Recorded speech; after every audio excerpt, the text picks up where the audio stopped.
Join us for an exclusive behind-the-scenes look at the next installment of the most celebrated RTS franchise of all time.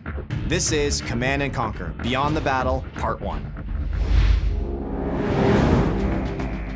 When our community installs the game, they start to play it, our veterans, the people who've been with CNC since '95, when they install the game and they start playing, all I really want from them is to go, holy crap, this is Command & Conquer. This feels like a Command & Conquer, a classic Command & Conquer game. It feels like Generals. So the core concepts in the original Command & Conquer RTS games were really about building a base, defending that base, and building an assault army that you could go attack the other base. First thing we said is we need to kind of wash the stain of CNC4 away.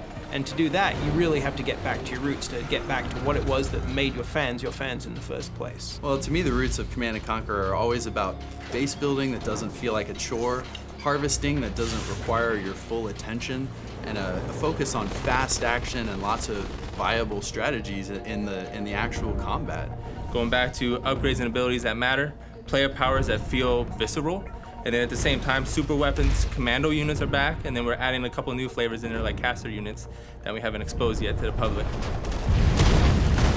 Well, we're all big Generals fans here, obviously. Looking at the old Generals, there's so many great ideas, so many great mechanics that they built in, so we were lucky to be able to cherry pick the ones we like the best. Now choosing the general is a big part of the game, just as important as choosing the faction you wanted to play. Now, it's like having hundreds of factions, let alone just 3.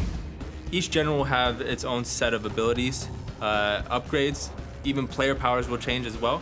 Also, units will be dynamically taken out and different ones will be put in based off of what that niche of the general is. The new generals that we're adding to the armies are really going to keep the gameplay fresh, right? It should make the game fun, enjoyable, and interesting for years to come.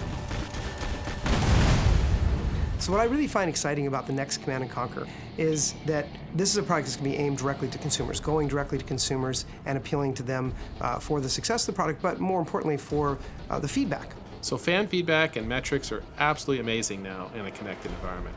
In the past, we just made a game, we put it in a box, we got the feedback years later, we could make a change in a sequel. Today, we can hear the fans immediately, we can look at the data, we can change stuff daily, weekly, monthly. We can engage in this sort of ongoing conversation with our fan base, where if, say there's a general that we put out that we didn't balance quite right, we will get that feedback immediately. It's not like we're gonna be like, okay, well, when we do the expansion pack or in a patch in 3 months, we'll fix this. It's gonna be one of those things where we kind of grow together, and that's what we want to kind of breed. It's a live product, and we want to make sure that the community at the core is part of that rendition of making this game better. This is ultimately the fans' game, and we're looking forward to making the game better with them.